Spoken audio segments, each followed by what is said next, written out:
Hi guys! Welcome to Myles Adventure Channel. Nandito na naman po tayo para sa another tips on to guide you for your future journey to study in Canada. So today, our topic is all about frequently questions na maaaring itanong ng isang international student or aspiring international student na gustong mag-aral dito sa Canada. Right now, I think iniisip nyo kung ang first question natin is paano ba tayo magsisimula para mag-apply ng ating mag-aral sa Canada. Our first question na sasagutin natin is paano ba tayo magsisimula para makapag-apply ng student visa sa Canada.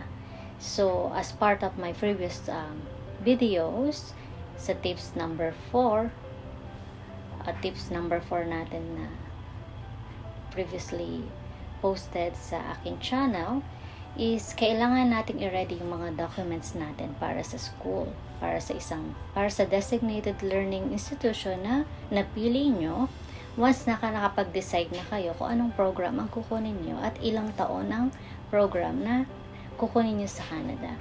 It could be 1 year or 2 years or 3 years. It's up to you. So, ano ba yung mga documents ating ulitin?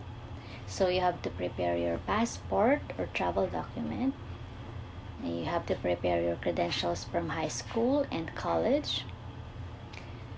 Transcript and diploma from high school and college or your university. And then, you need to get police clearance for any countries na nagstay kayo for more than a year. And NBI clearance from the Philippines.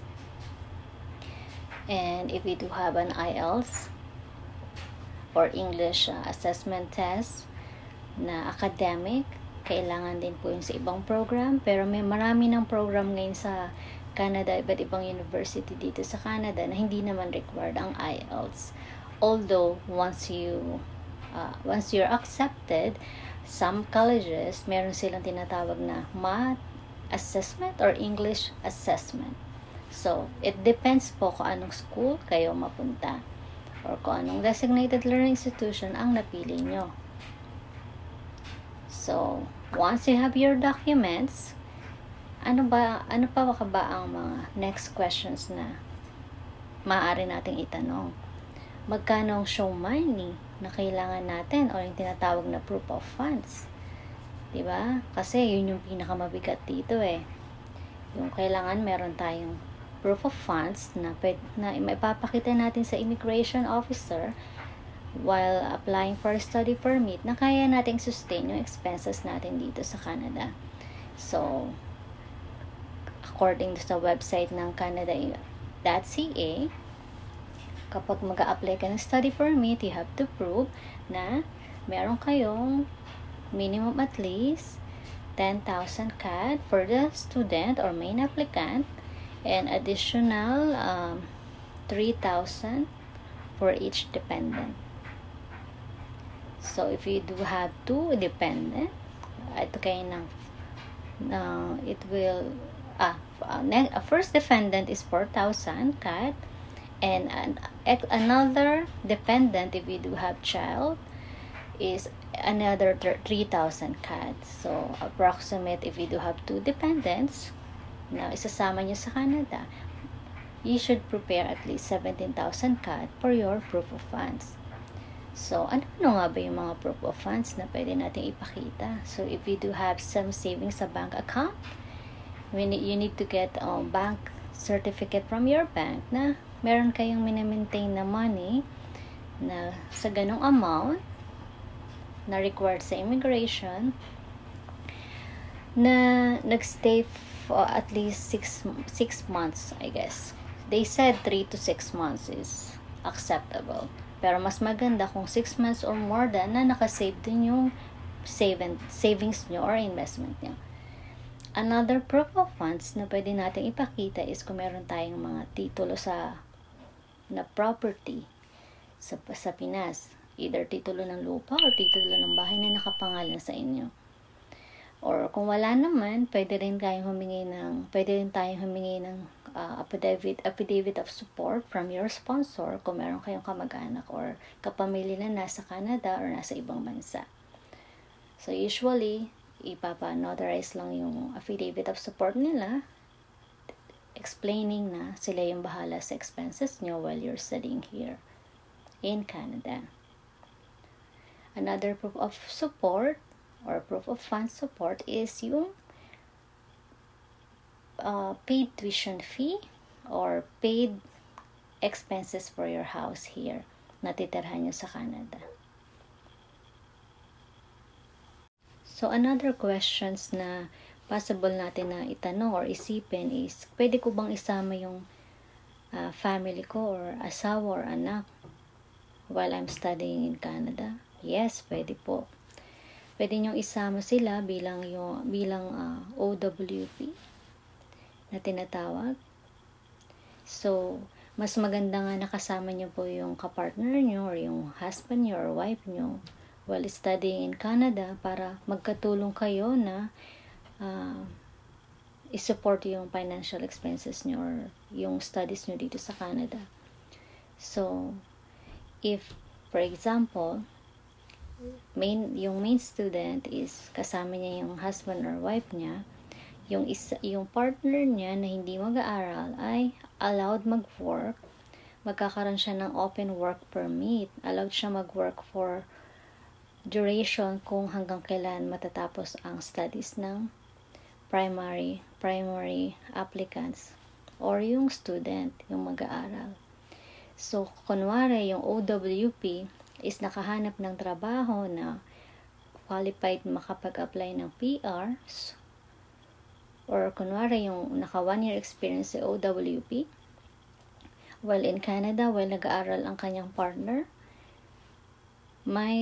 and sa tingin nila is pwede na sila mag-apply for express entry. Possible po yun na kahit hindi ang student ang mag-apply ng permanent residency, ang mag-a-apply is yung kapartner niya kung nakahanap siya ng trabaho na NOC O0, yung mga managerial positions A and B. So, dapat niyong tandaan, before kayo magpunta sa Canada, i-assess niyo na po kaagad yung CRS points niyo, kung ilan yung score na na-qualify kayo for express entry para alam niyo na kung ano yung tatargetin yung trabaho after nyo makagraduate or yung trabaho na itatarget ng OWP while nag-aaral si student. Kasi malaking impact po noon para sa inyong permanent residency after a year of studies and after a year na makagain ng experience under NOCO A and B. Yun yung mga skill jobs na pwede natin gamitin sa pasok sa express entry to get a permanent residency. So, yung express entry is a system kung saan doon lahat pumapasok, iba't ibang stream, iba't ibang pathway para makakuha ng permanent residency depende sa kung nasa ang province.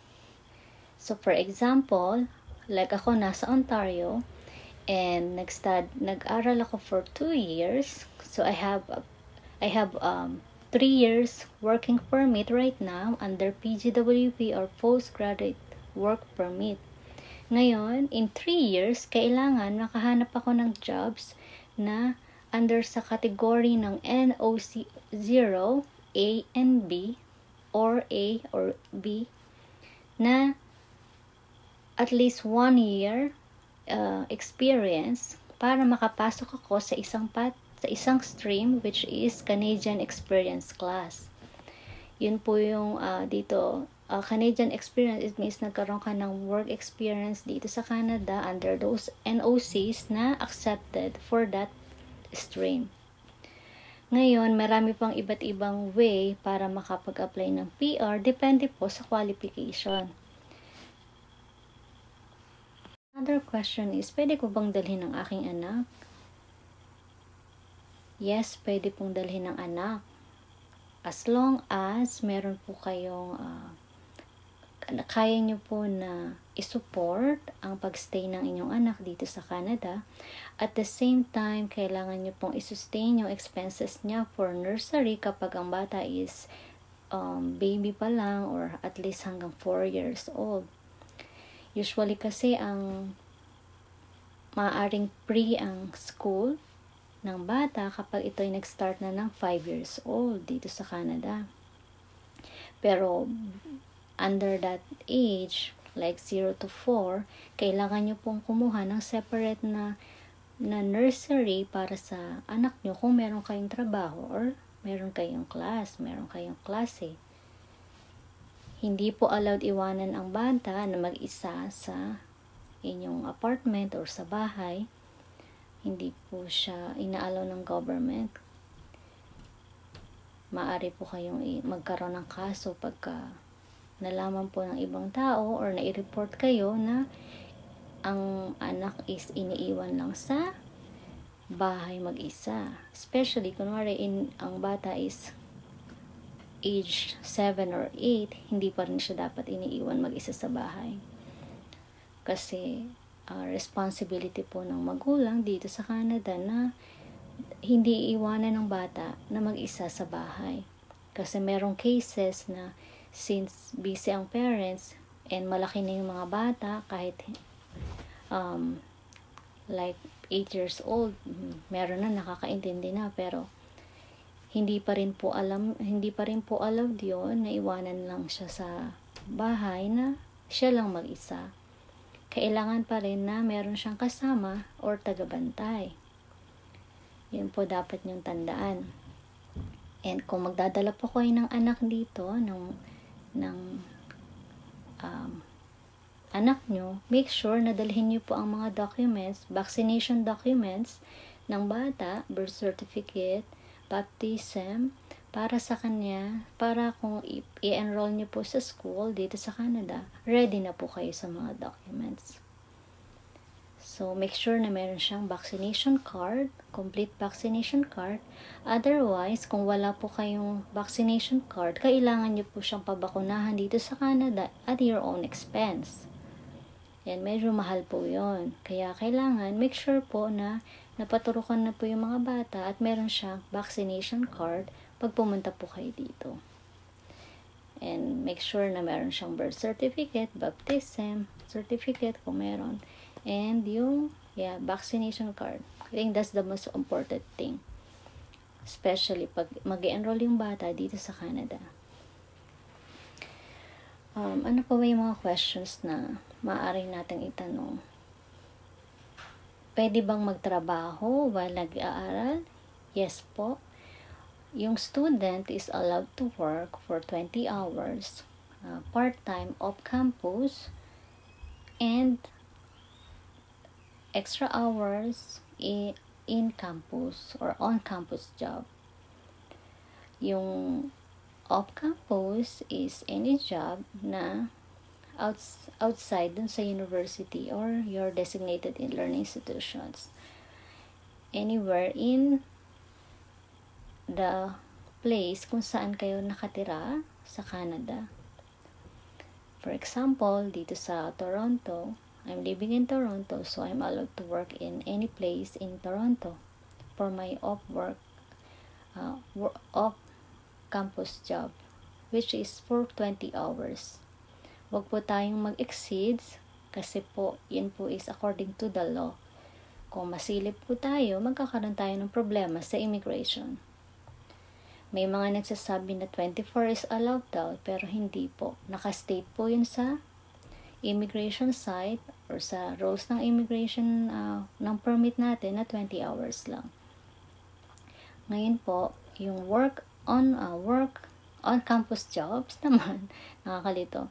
Yung on-campus jobs naman is mga work or employment sa loob ng yung university. May mga companies po sa loob ng university na nag-allow to hire the students.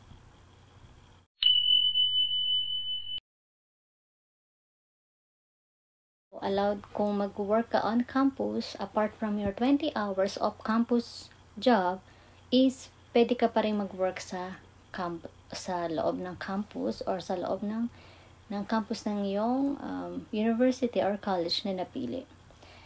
Although hindi naman, medyo mahirap din humanap ng on-campus job kasi lahat ng students, syempre maraming nag-a-apply, mataas yung competition. So, swerte-swerte lang po pag nagkaroon tayo ng extra na trabaho sa loob ng campus kasi limited din po yung hours na ibinibigay nila. Wala namang limit po yon. So, depende na lang po yun sa school kung ilan po yung ibibigay nila o sa employer sa loob ng school kung ilang oras ang ibibigay nila per student. So, yun po. Next naman is pag nasa Canada na, pwede tayong humanap ng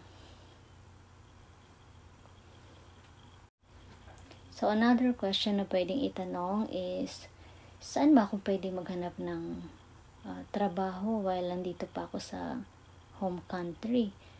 So, marami pong website na pwedeng i-visit while you're nasa home country pa kayo. And pwede na kayo mag-drop ng CV or resume.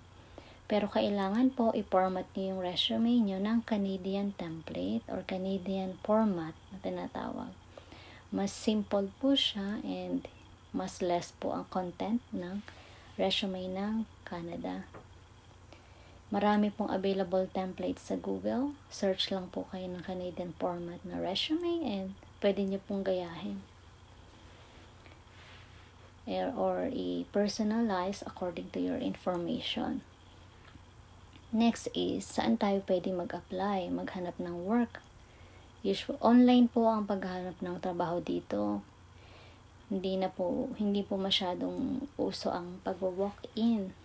Kasi po, especially now COVID, lalong hindi ang mga owner ng building o yung mga management na each building is hindi inaalaw ang mga visitor. So, ang maaari lang po natin gawin is to search through online and apply online.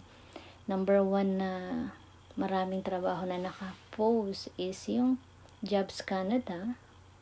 Pwede kayo mag-download ng application or you might visit as well the www.indeed.com or www.jobsincanada. I-search nyo lang po sa Google. Lalabas po yan. Jobs in different provinces kung saan po ang target nyo. So, kung makahanap na kayo ng work, usually, hindi naman kayo interviewin kung kailangan kasi usually dapat nandito kayo pag in-interview. Pero maganda na rin mag-drop ng resume. I-advise nyo yung HR manager kung kailan kayo darating sa Canada to schedule your interview. Lahat naman ngayon online na and by email. So, keep in touch with them kung makareceive kayo ng invitation for interview bago kayo pumunta ng Canada or dumating sa Canada. Another question is, saan ba ako makakahanap ng matitirhan? Since kung wala kayong kamag-anak or kakilala sa Canada, try to visit the kjij.com. Marami pong nakapost na for lease or for rent, room for rent para sa mga student. So, itatype nyo lang po sa kjij.com yung location na tina-target nyo or kung saan malapit yung hinahanap nyo or malapit sa university or college na napili nyo. So, create lang po kayo ng account sa Kijiji. And marami din mga grupo or like may mga Facebook pages po na each group na nagtumutulong din sa mga international students na gustong makapunta dito. Usually, may mga iba't ibang grupo na pwede nyong salihan para makakuha ng idea to study here in Canada. May mga specific pages or specific groups din related sa naghahanap ng mga iba't ibang places or room for rent dito sa Canada. So, join lang po kayo sa mga ganong grupo, mag-observe, and then you can post your questions there.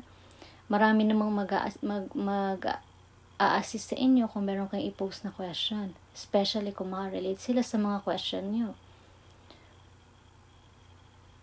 What else? Don't forget, pwede nyo pong i-post yung questions nyo and try nating sagutin kung meron tayong idea. So, ano po ba yung mga questions? I'm trying to remember yung mga questions na tinanong ko sa agency before I process yung paper ko. So, naalala ko nang tinanong ko kung pwede pa akong maghintay sa Pilipinas while naka-apply yung visa ko. So, ang suggestion nila, kung maghihintay ako sa Pinas, I have to stay there until ma-approve yung visa ko. So, I went to the Philippines for for almost 6 months. Doon ako nag-antay. Pero nag-resign na rin ako sa work nung nag-apply ako. Pero merong mga iba na nag-apply tapos nag-resign sa work. Medyo hindi pinalad na ma-approve. Meron namang nag-resign. Like kagaya ko naman na na-approve naman yung visa.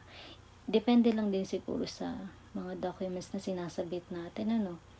So, make sure na lang na yung mga documents nyo na ipapakita is really real, tsaka yung proof of funds nyo is naayon dun sa requirements or more than the requirements.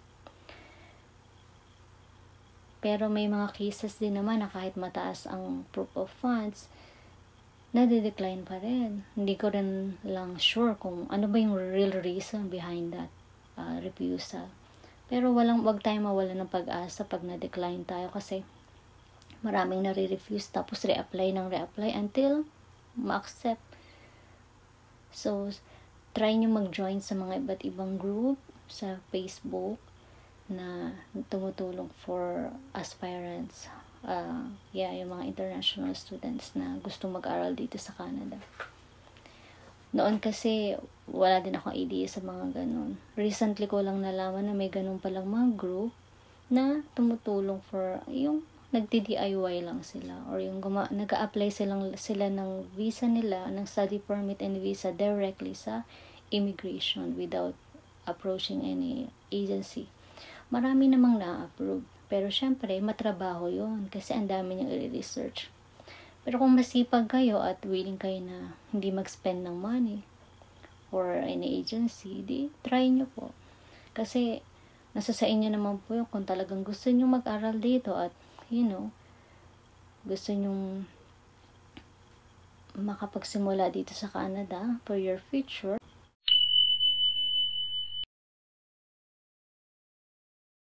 So, ano nga ba yung reason bakit maganda mag-aral sa Canada? So, syempre, aside sa maganda yung future natin, pag nandito tayo, maganda rin yung benefits nila for their citizens or for their people here in Canada. And you know what, Canada is one of the best country for quality for having a good quality life in the world. So studying in Canada is really an opportunity na dapat din natin i-miss, lalo na kung mas younger pa na age. Mas maganda, mas bata, mas maganda na makapunta at makapag-aral dito sa Canada. Mas malaki yung chances magkaroon ng good future and makahanap ng magandang trabaho. I met different kind of people here in Canada and lahat sila mababait and wala akong masabi kasi lahat naman ng nami-meet ko is maayos naman sila and hospitable, and sabi nila may mga cases na mataas din daw ang racist, pero hindi naman po. Alam niyo yung maganda dito is very yung mga tao is hindi sila allowed maging rude sa ibang tao when it comes to riding a public transport. They are not allowed to yell to the driver, or they're not allowed to yell to the passenger. Pagka nangyari po yun, magkakaroon po kayo ng case. So, napakaganda po ng ng law when it comes to, our human rights and other benefits like insurance. Kapag naging citizen ka, you will have a good future, you will have a good health insurance, and magbayad ka ng tax, yes, but babalik din naman. Like nung umpisa ng COVID, yung hindi kami allowed mag-work kasi nga sarado yung pinasara yung mga restaurant, mga coffee shops. So ang nangyayari is lahat kami stay home lang, walang work, walang school, online ang class. And that time nagpalabas ang government ng assistance para sa mga iba't ibang like for student, for foreigners, for citizen, para sa mga disabled, iba-ibang program. Depende sa classification ng kung anong papers meron ka dito. So as a student nung time na yon, nung way back April way back April yun March nag-start yung mag-close yung mga restaurant, mga companies dito sa Canada. Nag-issue ang government na pwede mag-apply ang student or yung mga may work na naka-earn na ng 5,000 I think a year ng income dito sa Canada. Pwede kang mag-apply sa through insurance. Tapos until na amend yung benefits na yun and ginawa tinatawag nilang serve. So, nag-qualify naman tayo doon since nagkaroon nga ako ng part-time job before nagsara yung mga companies.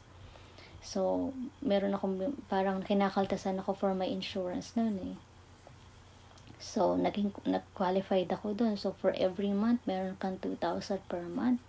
$500 a week and 2,000 per month. Although it's taxable, pero okay pa rin kaysa sa wala kang income. Walang pambayad sa bahay, wala kang income, di ba? Walang maipadala sa pamilya. So, yun yung mga isang benefits na never ko na-experience kung sa ibang bansa o even sa my home country. Never ako naka-receive ng single cent from that government. Pero dito, I received more than that. So, yun nga. So, I'm trying to emphasize yung mga benefits na nakuha ko dito while during COVID. So, sinishare ko sa inyo para yung mga interested talaga na magstay, alam niyo, yung maraming magandang advantages mag-study. Magastos nga lang, pero in the end, mababawi mo naman siya. Hindi lang siya mabilisan na pagbawi. Pero, in future, makukuha mo din siya lahat. Lahat ng ating pinuhunan. Wag lang biglain ba?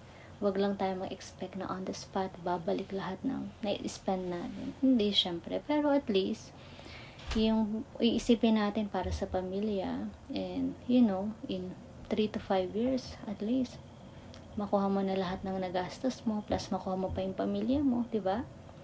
Magandang, magandang investment in the future na maipapasa mo sa anak mo, or makukuha mo yung parents mo. Pwede silang magbakasyon kung hindi man sila magstay dito, or makatulong ka sa future children mo na pag nagstay ka dito sa Canada at nagkaroon ka ng anak na citizen, maraming benefits na makukuha sila. Diba? At saka, once na naging citizen ka dito at nagtrabaho ka sa ibang bansa, is mas malaki ang sahod na binibigay pag citizen ka sa Canada. Napansin ko kasi before nung nasa Dubai ako nag-work, yung trabaho is pareho, pero ang sahod ng mga Canadian citizen is higher, double dun sa sahod ng mga Asian. 'Di ba? So, maganda talaga na makakuha ng magstay dito and makakuha ng permanent residency or citizenship dito sa Canada para sa future. Kung balak nyo pang bumalik sa ibang country na pinanggalingan nyo para mag-work, 'di ba? Mas mataas ang sahod pag Canadian citizen ka na. Well, pagdating naman dito sa Canada, marami ka rin namang benefits na makukuha. Huwag na lang natin isipin yung tax kasi yung tax naman ibinabalik naman ng government sa mga citizen. They have a good transportation here, public transportation, good healthcare, and they support yung mga bata until bago mag-college na pre-education. Yung mga ganong bagay is malaking tulong na rin eh. Plus the fact na yung Canadian education is very yung accepted siya kahit saang bansa. Mataas yung pagkilala nila sa reputation ng mga nakatapos sa Canada. Diba? And yun nga, kung meron pa kayong questions na gustong itanong, i-message nyo lang po sa comment. Hashtag nyo lang po ako, Myles Adventure. And try natin ulit sagutin para may ma-share pa tayo or meron tayong masagot natin for the next video.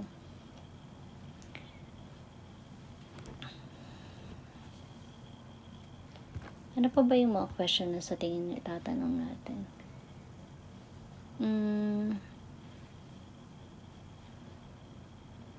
So, nasagot ko naman yung ibang mga questions na sa tingin ko, tatanungin mo. Yung cost, paano mag-study dito, and paano maghanap ng bahay, ng trabaho. Share ko na din yung mga reasons bakit dapat mag-aral sa Canada.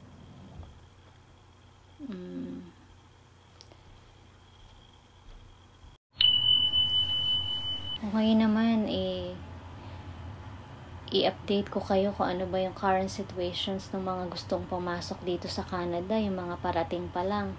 So, ano ba yung mga requirements ng Canada or checklist na dapat nyong malaman pag magta-travel kayo dito sa Canada. So, ngayon kasing COVID-19 pandemic, ang government dito is hindi basta-basta nag-a-allowed na papasok sa bansa. So, before you travel, may mga restrictions kada mga bansa na pag-stop over nyo. So, you have to check that. And to enter Canada by air, we have to assess your quarantine plan bago mag-travel sa Canada. You need to get your free entry COVID-19 test. And you have to reserve for a 3-night hotel stopover na affiliated or listed dun sa Canada website. And you have to register in advance for your arrival test. So, meron pong tinatawag na arrive can na kailangan doon nyo isasubmit yung travel and quarantine plans nyo. Kailangan mag-register po doon.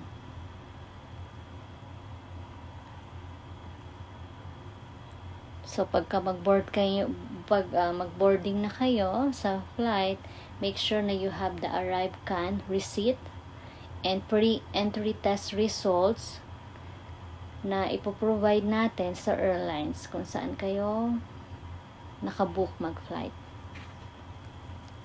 Pag dumating naman kayo sa Canada, ipapakita nyo pa rin yung arrive can receipts, test results, and your hotel confirmations na nakabook kayo for 3 nights and your other quarantine plans para i-check ng officer, immigration or border officer. And then take a test on arrival. And then saka pa lang kayo pupunta sa pre-book hotel na i-stayan nyo.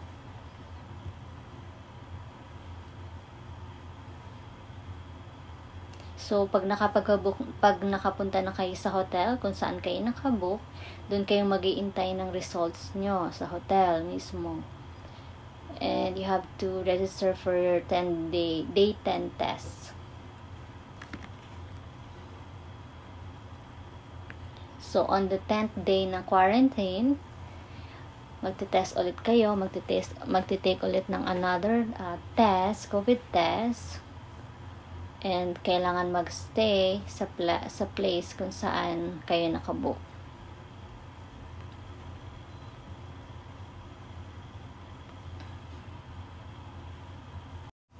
So, other frequent questions na pwede nyo itanong is, do I need a health insurance dito sa Canada while I'm studying? Yes po, kaya kailanganin ng insurance. As an international student, usually meron na pong merong naka-tie up sa each colleges or university na insurance na applicable as for international student. Ngayon, ng international student, pag nandito na sila sa Canada, pwede na niyang i-apply yung dependent niya under her or him insurance. So, ganun po. Pero pwede rin naman siyang kumuha ng ibang insurance from other provider para sa family niya kung ayaw niyang i-under. But usually po, yung ibang university or colleges, nire-require na yung insurance ng dependent is under sa same insurance ng student. So, i-check po natin sa school or university or colleges na pinili nyo kung saan pa dapat kayo kumuha ng insurance. So, each provinces po, meron silang mga ka-tie up na mga insurance companies. I-check nyo lang po sa university or colleges. So, how much does it cost to get the health insurance? So, ang range po ng health insurance is from 600 to 800. Depende po sa coverage or yung required plan as a student or basic plan para sa students. So, what are the requirements na kailangan natin to obtain a work permit while studying in Canada? So, para mag-qualify tayo para makakuha tayo ng work permit, we must the student must study a full-time program sa isang designated learning institutions para po magkaroon tayo ng valid work permit. Work permit validity is based on the duration of the studies ng isang student, ng isang international student. So, yung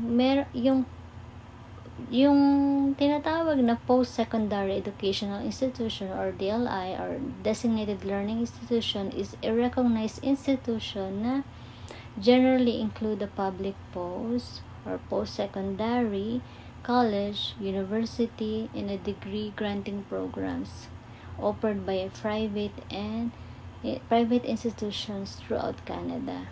So, yun po. Para makakuha tayo ng work permit, we need to be a full-time student po sa recognized post-secondary education institution or designated learning institution. Pwede ba tayong mag-work while holding a work permit while studying in Canada? We can work part-time, but we have to focus on our studies since that is the main reason kung bakit tayo nasa Canada.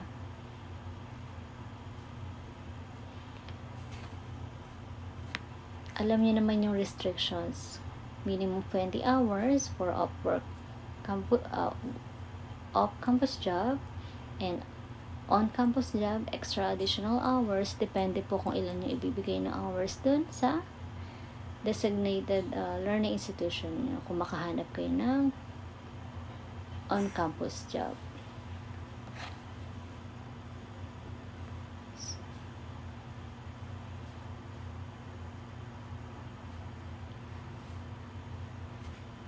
Magkano ba yung approximate cost ng accommodation dito sa Canada? So, kung room lang, kung meron kasi mga shared room for mga students, which is nagre-range ng 600 to 800, including the utilities, and water and electricity, they call it hydro, and Wi-Fi, and shared kitchens and bathroom. So, yun po, 600 to 800. Depende sa kung gaano kaganda yung place, ganun din yung presyo niya. Mas mura, medyo hindi ganun ka ganda, pero pwede nang pagtiyagaan while, nag-i-start pa lang tayo dito sa Canada. Ano ba yung ma-advise ko sa inyo, yung mga papunta pa lang dito sa Canada, kung nahihirapang maghanap ng accommodation. So, temporarily, mas magandang kung hindi tayo sure or medyo maselan tayo kung gaano kaayos yung mahanap natin na place, better mag-book muna tayo ng Airbnb or magstay tayo for few days sa hotel, to book a nice apartment or room here in Canada. Kasi minsan mahirap din mag-book ng direct na, tas magbabayad ka agad, tas pagdating mo, hindi mo naman pala type, 'di ba? So, mas maganda kung mag-spend muna tayo ng a bit, mag-stay muna tayo sa Airbnb or mag-book ng short stay sa hotel for a week, and then saka tayo nag-check ng mga available listing for rooms na preferred nyo stayin for at least a year, diba? Or 6 months. Kasi na-realize ko na yung iba magpapabook sila or magko-contact sila online, and then they will pay in advance, and pagdating nila, they are not satisfied dun sa place. Maraming complaints, diba? Mas maganda na pagdating nyo na lang dito, saka kayo maghanap ng yung preferred nyo stay ng permanently or for like 3 to 6 months stay, na yung gusto nyo talagang stay yan, diba? And another thing, yung expenses nyo sa yung repatriation expense nyo, including yung ticket or flight invoice nyo, your flight expenses nyo, and for example, nag-stay kayo ng ilang araw dito sa Canada to study, pwede nyo pong itabi yung resibo nyo and isama sa tax sa pag-file ng tax sa first year nyo dito sa Canada, para madagdag siya sa credit na ibabawas dun sa tax nyo. So, tinatawag siyang repatriation cost. Nalaman ko lang din yun nung first time akong mag-attend ng tax clinic or mag-file ng tax nung year 2018. So, naisama siya kasi yung nag-assist sa akin, in-advise niya na pwede ko palang isama yun, idagdag sa mga documents na isasubmit sa tax filing. So, yun po. Yung iba kasi nagpa-file ng tuition lang ang pinafile, yung T2, tinatawag, pero hindi na isasama yung repatriation cost. Yung iba hindi naman na-advise na pwede palang isama. So, isama po natin yan kung ngayon pa lang mapanood nyo to, itabi niyo po yung resibo niyo for repatriation expenses, including yung expenses niyo. For example, nagpa-package kayo ng gamit niyo, tapos meron kayo expenses for that. For logistic, yung delivery dito, pwede isama yung hotel stay for like 3 days, pwede isama, or for a week, pwede pong isama para part siya na mai-adjust dun sa tax filing niyo. For the first year na mag-file kayo ng tax. Kasama din kung meron kayong dependent, itabi nyo rin po yung receipt ng flight details ng flight nila, flight expenses and repatriation as part of the repatriation cost. I think yun lang po muna. Kung meron pa tayong ma-share, idadagdag ko na lang sa next video natin. Meron pa pala akong share sa inyo, guys. Yung ano bang mga trabaho ang pwede nating mahanap bilang international student dito sa Canada. syempre, naman, yung field ng hospitality, restaurants, such as yung mga part-time job like yung cleaning, bartending, cashiering, yan. Yan po yung mga sikat. And yung mga hotel work, like yung sa, ano bang tawag doon?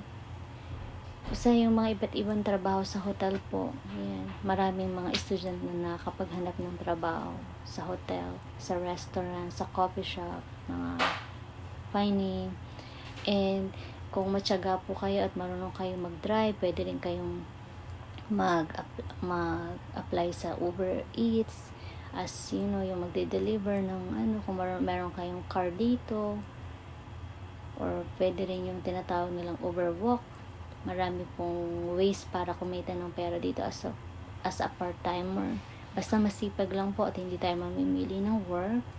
Ayan, pasok na pasok po ang ating kita. Kikita talaga kayo. Wag lang mapili sa work. Tapos, mayroon ding mga jobs na yung mga construction jobs or technical jobs.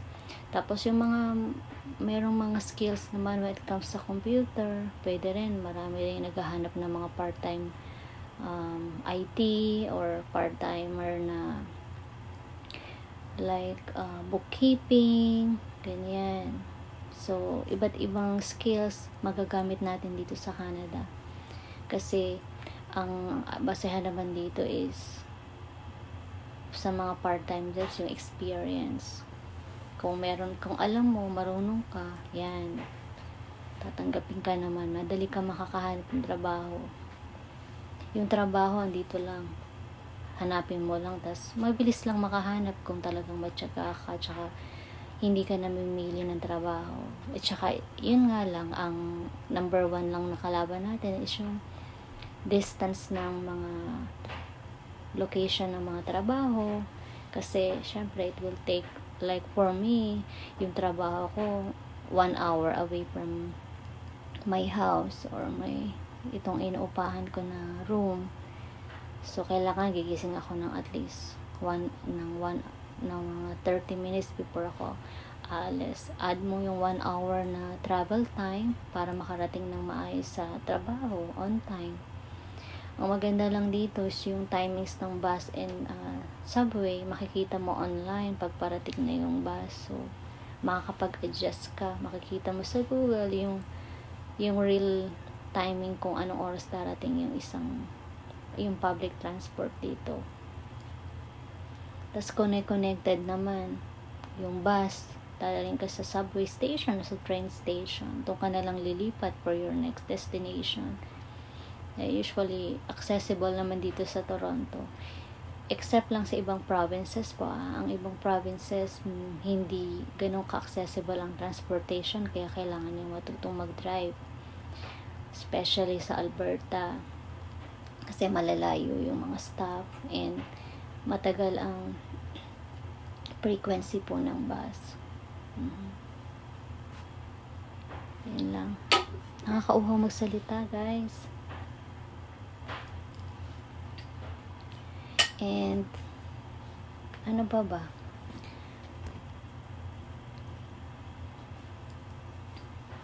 Pwede rin pala tayong mag-work as nanny.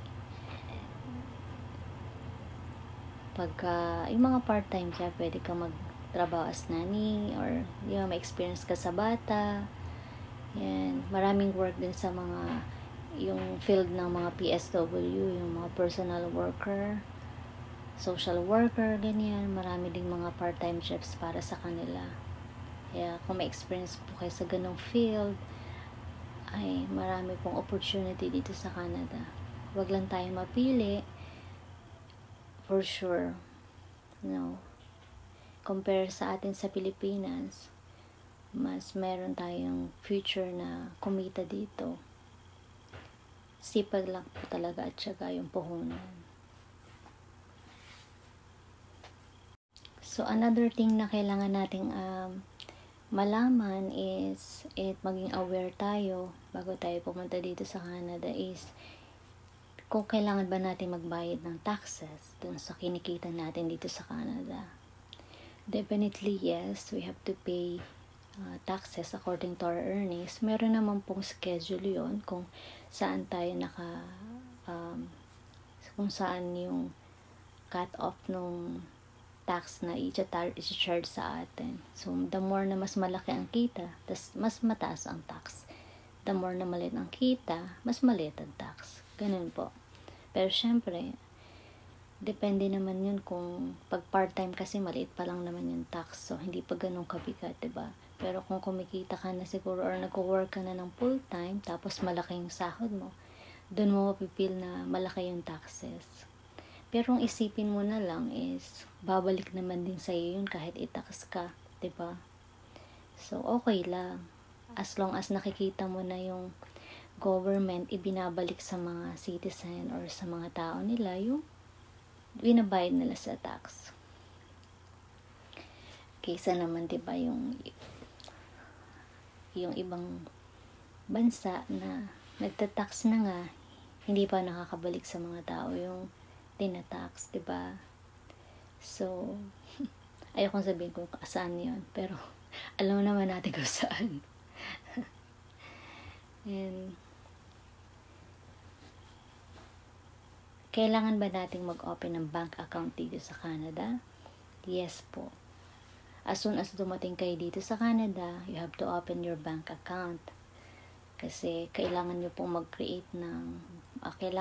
mag-open ng bank account for your credit history para in future, magamit nyo po yon para makapag-loan kayo or i-require ng government.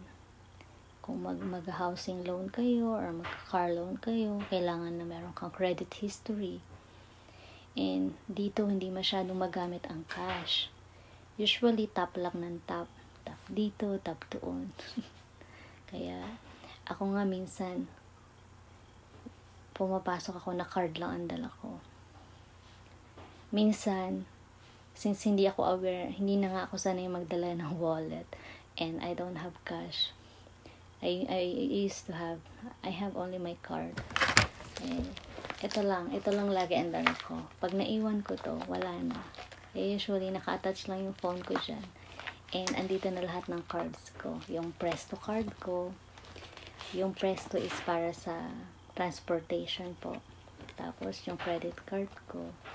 Yan, nandito na. Debit card. Lahat na ng card nandito. Ngayon, pag naiwan ko to, patay. Wala akong pamasahe pa uwi. So, yeah. Yun lang yung mahirap. But, yun nga, minsan, nakaalis ako nang wala akong wallet. Hindi ko siya nadala. Pero, nadala ko lang yung Presto card ko at saka yung phone ko. Nakauwi naman ako. Kaya lang nung hindi ako makabili ng kahit ano kasi wala akong credit card. Wala rin akong cash. Dahil nasanay na card lang lahat. Anyway, yun nga, balik tayo sa pag-open ng bank account. So, kailangan mag-open ng bank account, mag-open ng SIN number, Social Security number, Social Insurance number dito sa Canada. Sa Service Canada po, ina-open yun. Kasi kailangan po yun para sa work and kailangan din yun SIN number para sa bank opening. Ano pa?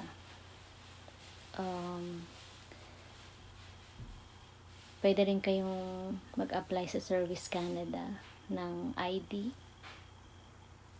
ng government ID nyo para sa, ipoprovide nyo lang po yung current address or magiging address nyo dito sa Canada by providing a proof of like kunwari bill ng utilities or home bill, internet, ganyan, para ma-i-process yung government ID. Kasi aside sa passport, pwede nyo gamitin siya as government ID yung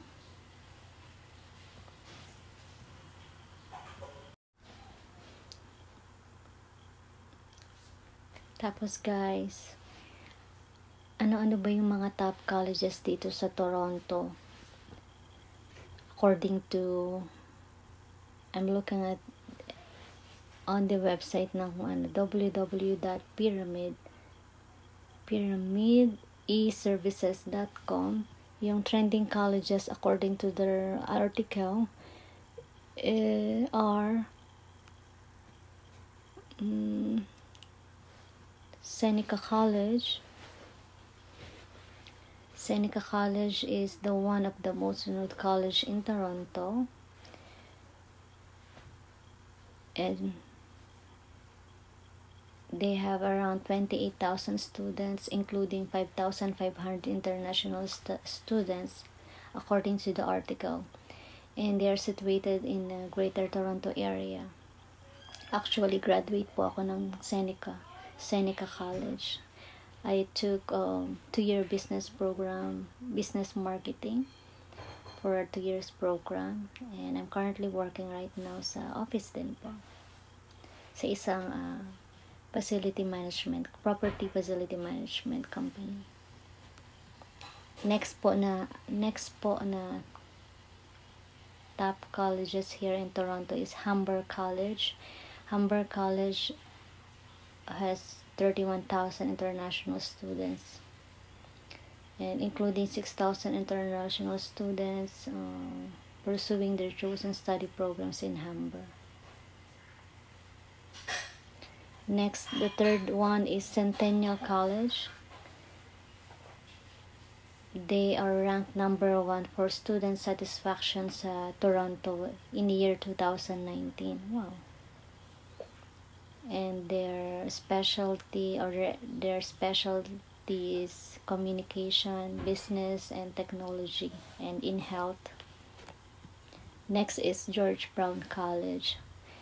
George Brown College po is located in downtown Toronto,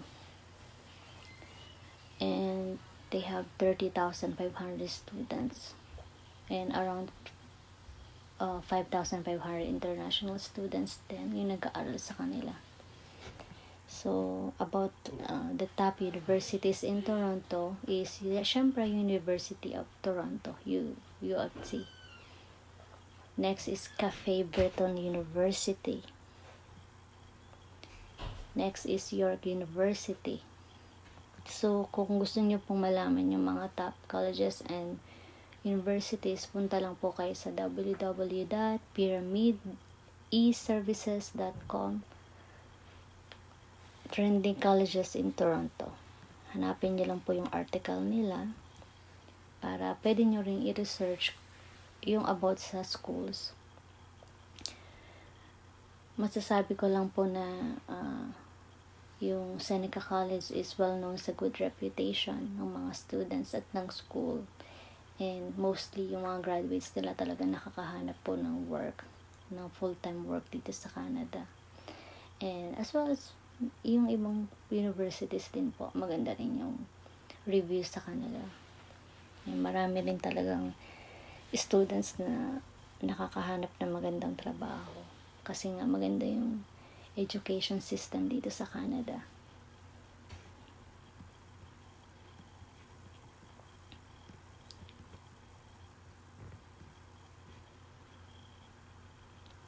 And dito pala sa Toronto, yung weather is malamig, especially during winter. So, yung average temperature dito is negative 10 to 25 degree. Like during December to March. Yan yung mga months na talagang malamig dito sa Toronto. And then, kapag summer naman, medyo humid. Yes, spring is medyo malamig pa ng konti, pero yung summer is very humid. Pero, kung i-compare mo sa ibang bansa, hindi pa talaga yung super na summer. Yung mainit na mainit, hindi naman ganun kainit. Unless siguro lumabas ka ng mga 12 o'clock, yan, medyo mainit talaga siguro yun, no? Hindi ko pa kasi na-experience magstay ng summer dito sa Canada. And ito yung best part na pwede ko pang i-share sa iyo, yung ano yung mga magagandang places na pwedeng bisitahin dito sa Toronto habang nag-aaral ka. syempre, nandito ka na sa Canada, di sulitin mo na. Pasyal na tayo sa magagandang places dito. Though, compare sa ibang country, like ako, galing ako ng Dubai. Usually, na-miss ko dun sa Dubai yung every weekend, nag-stay sa iba't ibang hotel, and then, nag-spend ng time sa beach, and punta sa mga iba't ibang theme park. Dito sa Canada, more on nature. Ma-appreciate nyo yung nature, tsaka yung majestic view talaga na hindi siya man-made. Real, maganda po. Maganda yung mga pasyalan dito sa Canada. Classic, tsaka more on nature. Tapos, totoo yung beauty. Ma-appreciate nyo rin yan pag nandito na kayo. Kaya tuwing nag-hiking kami, enjoy na enjoy kasi yung totoong, yung alam mo na real beauty ng nature. Sobrang ganda. Lalo na kung mahilig kayo sa mga trees, sa park, mag-hiking, mountains, ganyan, mountain view, mga fall, and yung mga classic view, yung mga classic buildings, makikita nyo dito. Anyway, yung mga best places na pwede nyo i-visit dito sa Toronto is yung Niagara Falls, sa Niagara. Malapit po yun sa border ng US. And kung from Toronto to Niagara, it will take like 2 to 3 or 2 to 4 hours driving. Yan. Yung Scarborough Black Park, maganda yan kasi merong Marina Bay area doon. Makita, maraming yate, and may park, may beach, and meron silang place doon na makikita mo yung lake nila. So, tas maganda siya. If you will come here in Toronto, visit Scarborough Bluffs Park. Visit Niagara Falls. Majestic view ng horseshoe, anong tawag doon? Falls. Maganda. And Bruce Trail. Yan, for hiking. Yung mga medyo athletic, gusto mag-hiking sa mountain. Then merong beach on the side. Yan. Tapos Rogers Center, kung saan yung mga ginaganap yung mga sports events nila, especially yung sa Blue Jays. CN Tower, yung tallest tower. Tapos yung may revolving tower. Toronto Islands. Yan. Toronto Islands, sobrang laki. Parang kulang yung isang araw pagpapasyal kayo. So, although bawal naman magstay doon. So, kailangan pupunta kayong Toronto Islands. Kailangan agahan nyo para masulit yung iba't ibang island mapuntahan nyo. Nakakapagod lakarin. Na-try na namin. Meron silang nude beach doon. So, yung gustong maka-experience ng nude beach, go there. And then, Casa Loma. Yan. Yung old castle doon. Ganda rin siya. Napuntahan ko na rin. So, lahat ng sinasabi ko is napuntahan ko na. Except, hindi ako nakapasok sa Rogers Center. Sa labas lang. And, yung CN Tower, hindi pa rin ako nakaakyat sa taas. Iniintay ko pa yung family ko. Pag dumating na yung anak ko, yung asawa ko dito, pupunta na kami dun sa mga hindi ko pinupuntahan.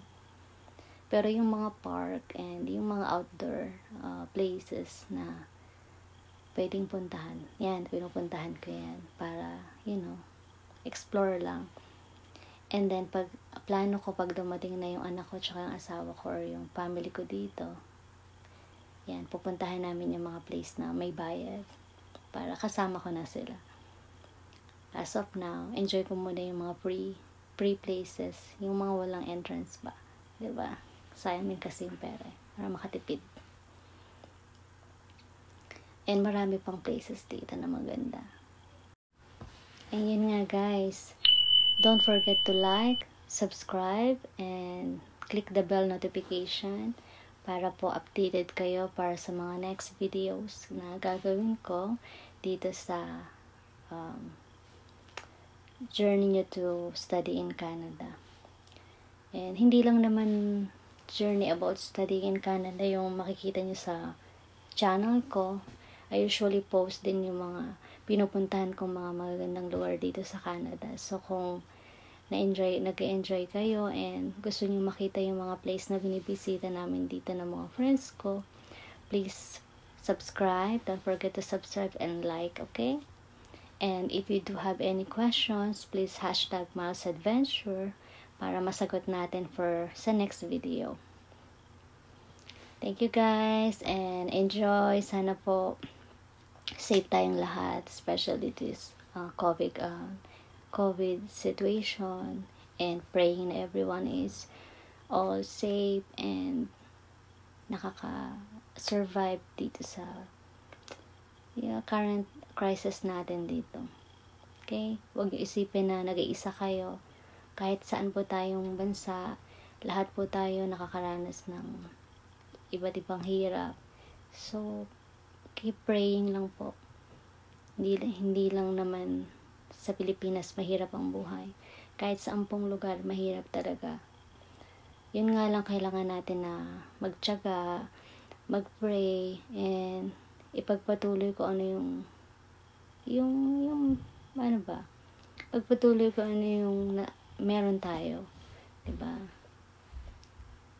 And yan, lagi nating sabayan ng dasal para kung ano man yung wishes natin, prayer natin, or ano yung gusto natin marating sa buhay, dapat lagi nating ipag-pray kay Lord. Kasi pag hindi mo daw pinagpipray or hindi mo tinatawag sa Kanya, kahit na anong gusto natin, hindi talaga siya mag-grant.